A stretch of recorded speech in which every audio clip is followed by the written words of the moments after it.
혼돈을 전환점으로 삼으라 하는 제목으로 오늘 한번 이 사사기 본문을 같이 묵상하기를 원합니다. 혼돈이라고 하는 것이 언제나 우리에게 있을 수가 있습니다. 모든 것이 질서정연하고 또 계획한 대로 예측한 대로 순탄하게 모든 것이 이렇게 착착 진행되고 모든 것이 내 손에서 통제 아래에 있다. 내 통제 아래에 있다. 뭐 이렇게 장담할 수 있는 것만 있는 건 아니죠. 전혀 예상 밖에 이렇게 될 것이라 기대했는데 전혀 다른 방향으로 흘러가고 그것이 어느 정도 감당할 만한 것이면 참 좋은데 마치 폭풍을 만나서 선장이 키를 잡아도 배가 내 마음대로 어떻게 통제할 수 없는 그냥 풍랑에다가 내어 맡기는 그런 혼동스러운 상황이 우리 인생 가운데서는 분명히 찾아옵니다. 그럴 때 정신적인 공황 상태에 빠지기도 하죠. 그 정도에 따라서. 그런데 오늘 이 말씀이 이 사사기 전체를 여는 말씀인데 모세의 뒤를 이은 여호수아가 하나님의 인도하심을 받고 가나안 땅을 다 이렇게 차지를 했어요. 그리고 마지막에 이제 이스라엘 백성들에게 다시 한 번 더 여호와 하나님을 경외할 것을 도전하지 않습니까? 나와 내 집은 오직 여호와 하나님을 섬기겠다. 너희들 택하라. 도전을 던지면서 그 대다론의 막을 여호수아를 통한 가나안 땅 정복, 가나안 땅 회복 전쟁의 대다론의 막을 내립니다. 그래서 이제 모세도 죽고 하나님의 종 모세도 죽고 여호와의 종 여호수아도 이제 죽는 겁니다.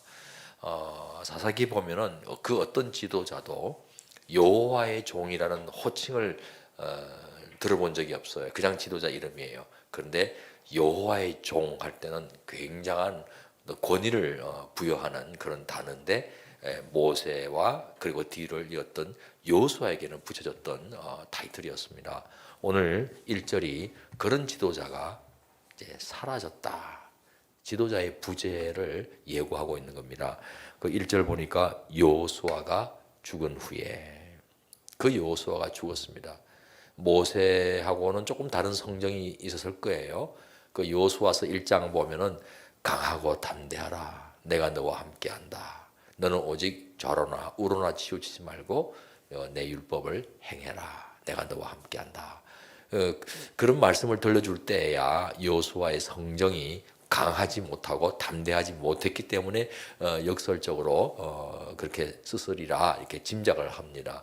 워낙에 강하고 담대한 사람한테는 오히려 반대로 이야기할 수도 있겠죠.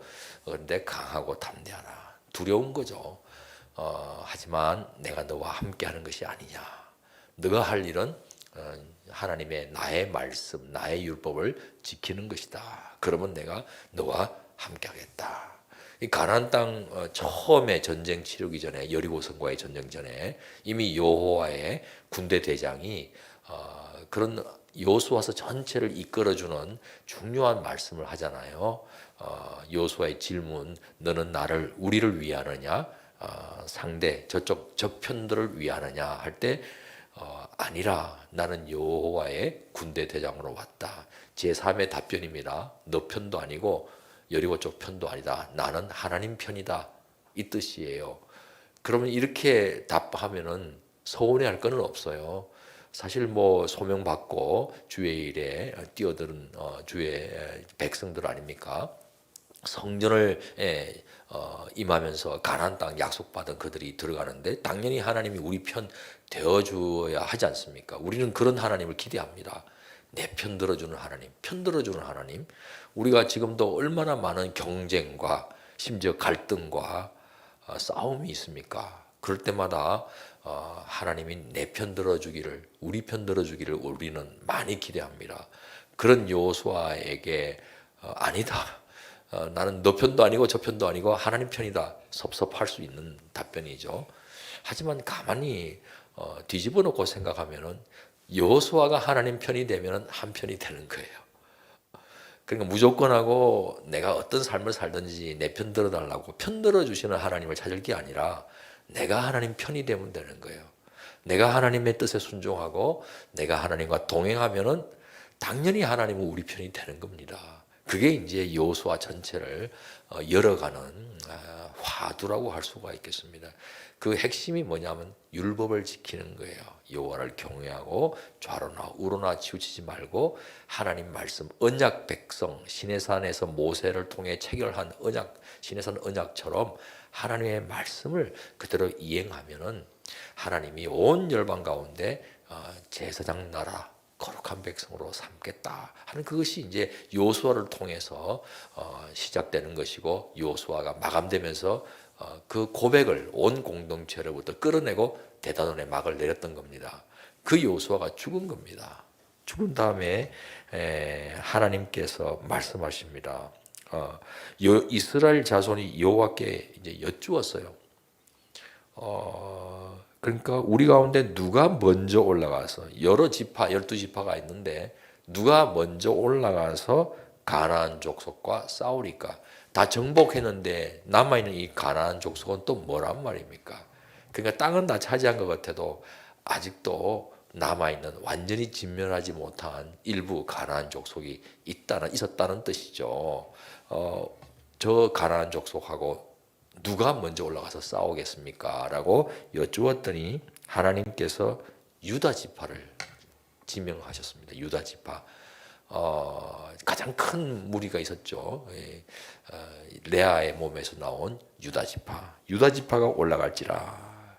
내가 이 땅을 그의 손에 넘겨주었다. 유다 거다 이제. 유다가 나아가면 내가 함께할 것이고 승전하도록 내가 역사할 것이다. 이렇게 이제 말씀해 주셨어요. 그런데 이제 그 다음 이게 참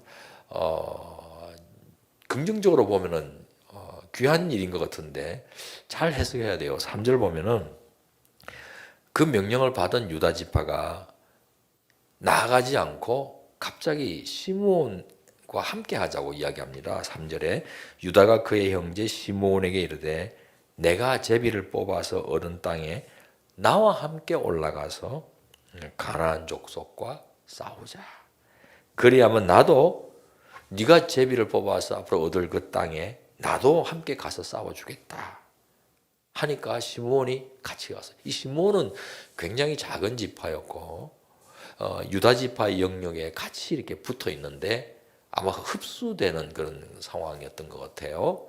어쨌든 둘 다 레아의 몸에서 나온 형제입니다. 그래서 연합을 통해서 이 싸움의 승리를 가져왔다라고 해석도 가능하지만 또 한편 잘 생각해 보면 하나님은 시몬 지파를 지명하지 않았어요. 유다 지파가 가라. 그런데 무슨 영문인지 모르겠지만 도울 힘도 그리 많지도 않는 시몬 지파와 같이 가기를 원했던 겁니다. 사실 하나님의 말씀에 순종할 때는요 철저하게 순종해야 되는데 내 나름대로 또 사람의 방식으로 그 말씀을 순종을 하면서도 또 인간적인 수단을 동원할 때 그게 크게 기뻐할 일이 아니다는 것을 또 해석을 할 수가 있습니다. 그렇게 해서 전쟁을 치렀는데 유다가 올라가서 4절에 여호와께서 가나안 족속과 브리스 족속을 그들의 손에 약속대로 넘겨주셨어요. 그리고 베색이라는 곳입니다. 이게 못다 정복한 땅, 남아있는 땅, 베색이라는 땅에서 10,000명을 죽였습니다. 그런 다음에 또 하나 독특한 장면이 있어요. 그 베색에서 아도니 베색, 이게 한 사람의 이름인지 아니면 그 베색의 지도자를 가리키는 말인지는 알 수 없지만 어쨌든 아도니 베색을 발견하고는 또 5절에 또 베색에서 아도니 베색을 만나 그와 싸워서 가나안 족속과 브리스 족속을 또 죽였어요. 그리고 아도니 베색이 이제 지도자인데 도망치는 거예요. 그를 쫓아가서 잡아서 한 일이 뭡니까? 엄지 손가락 그리고 엄지 발가락을 잘랐어요. 끔찍한 고통이겠죠. 엄지 손가락 자르면은 이게 칼을 잡지를 못하잖아요. 뭐 화살도 안 되잖아요. 아무것도 안 되는 거예요. 엄지 발가락 자르면요 서지를 못해요. 우리 상상을 못했죠. 엄지 발가락 없으면 중심이 안 잡힌다는 거. 그 가나안 부족들이 그렇게 행했던 풍습이었던 모양이에요. 마지막 절 보세요. 7절에 아도니 베섹이 이르되 옛적에 70명의 왕들이 그들의 엄지손가락과 엄지발가락에 잘리고 내 상 아래에서 먹을 것을 줍더니, 그 아도니 베섹이 대단한 치세일 때 70명이나 되는 소수 부족들의 왕들을 똑같이 했다는 거예요. 엄지발가락, 엄지손가락을 잘랐고 그렇게 비참한 시간을 갖도록 했더니 내가 그 복수를 인과응복처럼 나도 당하는구나, 이 고백이잖아요. 그래서 하나님이 여기서 하나님이라는 것이 어떤 절대 신을 가리키는 그 하나님이겠죠. 절대 신이 내가 행한 대로 내게 갚으시는구나 하는 것이에요. 그러면서 무리가 그를 끌고 어떻게 했습니까? 예루살렘에 이르렀더니 그가 거기서 죽었더라. 사사기 전체는요, 이 사사라는 인물들이 등장을 하면서 붙여진 이름인데, 이게 이제 재판을 한다는 뜻도 있어요. 하지만 대체적으로 전반적인 분위기를 보면은 재판하는 일에 종사한 사람은 몇 사람밖에 없고 대부분은 전쟁을 치릅니다. 군대적인 해방자라는 어떤 설정이 더 맞는 것 같아요, 사사가. 그래서 전쟁이 일어나고 그러면 위기에 빠지니까 정신 차리고 이스라엘이 회개하잖아요. 그러면 그때 사사가 일어나서 그들 위기로부터 구출한다는 그런 역할들이 사사들이 많이 했습니다. 그런데 이 사사기 전체적으로 계속 그런 사이클이 반복돼요. 우상을 숭배합니다. 왜? 가나안 땅에 남아있는, 다 진멸하라고 하신 하나님의 명령이 있음에도 불구하고 선민들이 가나안 부족들을 다 진멸하지 않았어요. 왜 그런지 아세요? 가나안 땅 정착하면서 농사를 짓기 시작하잖아요.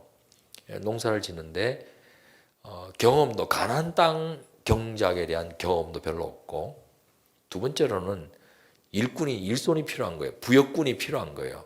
그래서 진멸하지 않았어요. 그랬더니 오히려 그들이 숭배하는 것들을 따라 행한 거예요. 사실 이스라엘 백성은 가나안 땅에 들어가서 하나님의 계명을 지키면서 여호와를 섬김으로 그 땅을 여호와화 시켜야 되는 거예요. 여호와의 정신으로 여호와의 통치가 나타나도록 만드는 사명을 가진 하나님의 선민이었거든요. 그런데 거꾸로 되어버린 거예요. 가나안화 된 것이에요. 하나님의 선민이 새 속에 물들었단 말이에요. 이 세대를 본받지 말아야 되는데 세대를 본받아 버린 거예요. 하나님의 선하고 기뻐하시고 온전한 뜻이 무엇인지 잘 분별해서 그 뜻을 위해서 내 몸을, 내 인생을 거룩한 산제물로 바쳐야 될 사명이 있는데 거꾸로 된 거예요. 오히려 세대를 본받지 말아야 되는데 세대를 본받아 버리는 거예요. 그러니까 이스라엘이 가나안화 된 겁니다. 하나님이 기뻐하시겠습니까? 이게 전쟁이라는 것이죠. 이방 민족들, 그 남겨놓은 부족들이 힘을 규합해서 공격하기도 하고 저 바깥에서 들어오기도 하고 블레셋같이 막 들어오기도 하고, 그러면서 전쟁의 도가니 속에 들어가면서 아차 회개하는 거예요. 살려주세요. 참 우리 신앙인들이 평탄할 때는 하나님을 잘 못 찾는 그런 거 비슷한 것 같아요. 잊어먹고 우상숭배하고 그러다가 전쟁 나니까 그제서 정신 차리고 회개하는 거예요. 그러니까 하나님이 그 회개를 또 받으세요.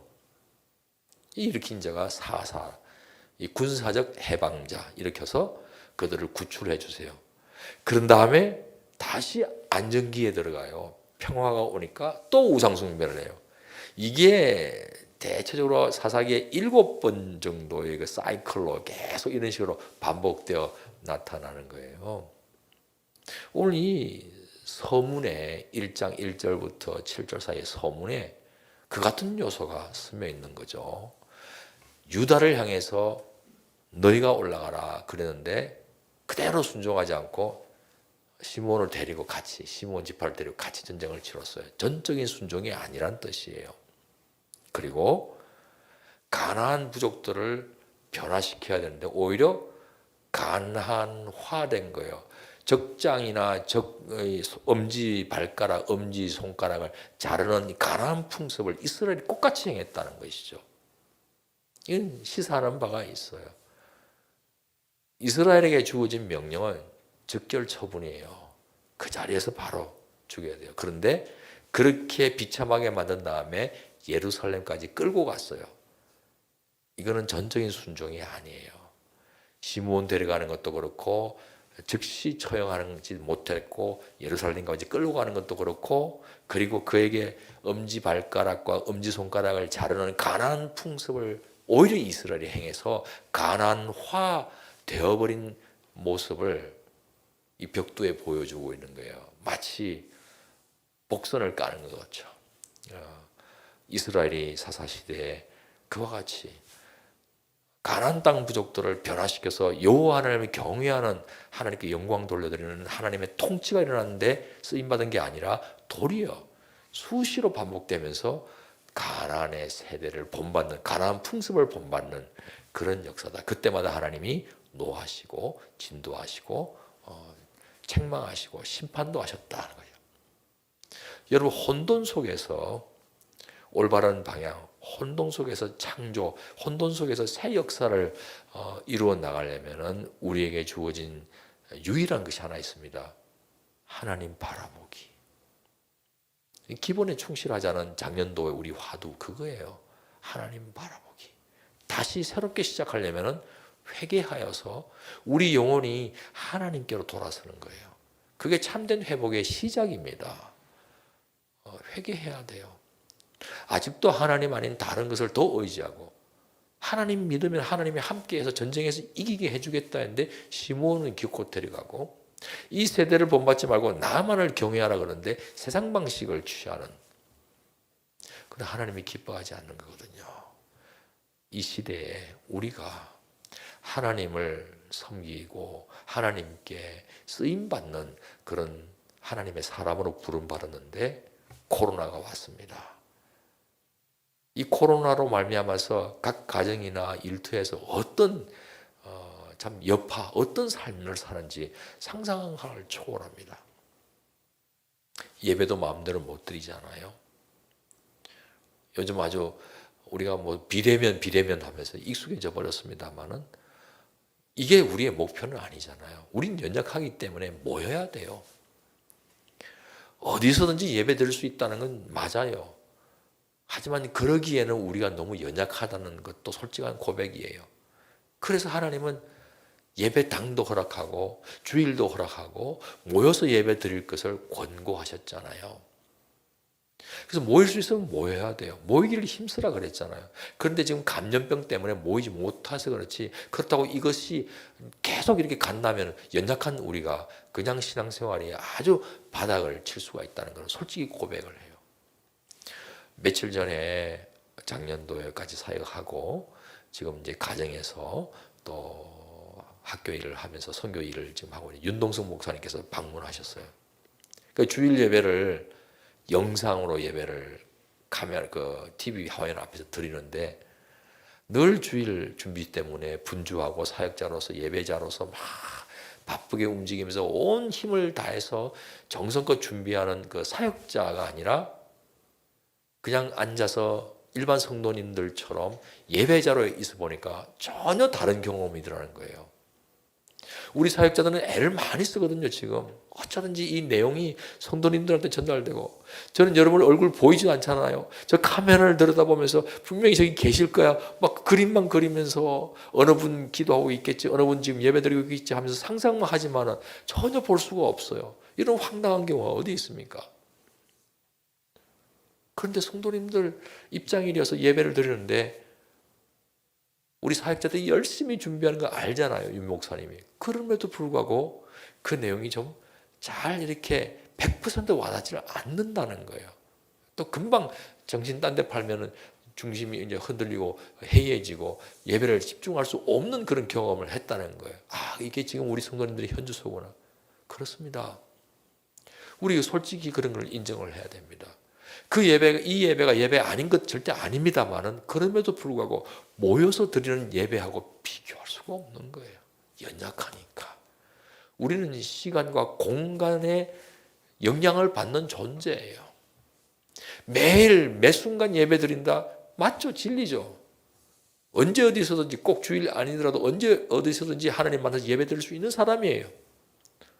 하지만 그것 때문에 주일 예배를 안 드리면 매일 예배를 못 드리는 사람으로 될 가능성이 많단 말이에요. 우린 율법주의가 아니에요. 주일 성수 무슨 예배당에서 예배 드리는 거 성전을 무슨 하나님처럼 생각하고 그거 아니잖아요. 그건 유대인들이 그렇게 했기 때문에 하나님이 기뻐하지 않으셨잖아요. 그럼에도 불구하고 그 반대로 가면은 인간 편의주의로 흘러서 오히려 예배도 잘 못 드리더라 하는 것이 우리의 연약함 때문에 생겨나는 고백이에요. 그러니까 우리가 열심히 집중하고 모여서, 그리고 이제 반격당에 낮아지면 모여서 예배 드리고 애를 써야 돼요. 하나님과의 교제 가운데 누릴 수 있는 그 안식에 들어가기를 힘써야 되는 것입니다. 그냥 가만히 아무것도 안 하는 게 안식이 아니에요. 제대로 된 하나님과의 교제 가운데, 성도님과의 교제 가운데 들어가려면 안식에 들어가기를 힘써야 돼요. 오늘 이 사사기 본문의 첫 서두가 혼동입니다. 혼동의 시대가 예고되고 있는 거예요. 그 속에서 유다는 유감스럽게 하나님의 명령에 전적으로 순종한 것이 아니었어요. 그리고 가나안 방식을 따르고 있다는 것이에요. 여호수아가 죽으면서. 이것은 앞으로의 사사기를 예고하고 있습니다. 그러므로 우리는 기본에 충실해야 됩니다. 하나님을 사모하고 집중하고 애를 써야 돼요. 머리를 찔레찔레 흔들면서 내가 딴 생각하면 안 되겠다고 집중하면서 예배드리고, 가능하면 우리 주일날 모여서 드리는 예배 스타일로 일어서십시다 뭐 할 때마다 따라하는 거예요. 그리고 이게 뭐 누가 보지도 않으니까 복장도 한번 이게 편안하게도 하잖아요. 있는 그대로 그냥 예배 드릴 수도 있잖아요. 그런데 한번 갖춰보세요. 저는 우리 선조들이 헌금 드릴 때 그 다 같은 돈이잖아요. 그런데 구겨진 거 싫으니까 신권을 은행에서 타든지 아니면 다리미로 다렸단 말이에요. 인두로 다려가지고 마음을 그게 실어서 하나님 앞에 정성껏 헌금했단 말이에요. 꼭 그래야 되는 건 아니잖아요. 하지만 정성을 들이는 거예요. 마음을 다하는 거예요. 목숨을 다하는 거예요. 심장을 바쳐서 올리는 거예요. 수루숨 꼬르다. 그게 예배예요. 그게 마음 중심을 하나님께 바치는 것이고, 그게 혼동 속에서 위대한 일을 일구어 나가는 하나님의 성도님들의 삶의 자세입니다. 오늘도 주어진 시간에 성경을 부지런히 읽고 또 기도하고 주님 바라보고 찬송하시고 그 자꾸 경건에 이르는 연습을 해야 돼요. 그래야 이 세대를 본받지 않고 흔들리지 않는, 그래서 위기도 기회로 바뀌어지는 그런 우리의 삶을 기뻐하시는 주님께서 그렇게 이끌어 주실 줄 믿습니다. 오늘 사사기를 여는 저 서두에 다시 한 번 더 기본에 충실하고 하나님 중심을 다할 때 이 혼동 속에서조차도 오히려 새 역사를, 위대한 일들을 이루어갈 수 있는 것을 반면교사로 유다 지파를 써서 오늘 우리에게 도전하고 계십니다. 기도하겠습니다. 하나님 아버지, 사사기가 우리 앞에 펼쳐졌습니다. 위대한 종, 하나님의 종 모세와 여호수아가 세상을 떠나고 난 다음에 바야흐로 혼돈의 시대가 이 사사기에 펼쳐지고 있는데, 반면교사로 오늘 우리에게 하나님의 계명에 전적으로 순종하고 이 세대를 본받지 아니하며 내 목숨을 다 바쳐 하나님을 사랑하고 심장을 바쳐 올리듯 하나님을 예배하고 주의 말씀에 순종함으로 하나님과 동행하는 하나님의 사람 도전해 주심이 감사합니다. 오늘 그런 하나님의 높은 뜻 사람 되도록 결단하는 이 밤이 되게 도와 주시옵소서. 예수님의 이름으로 기도합나이다. 아멘.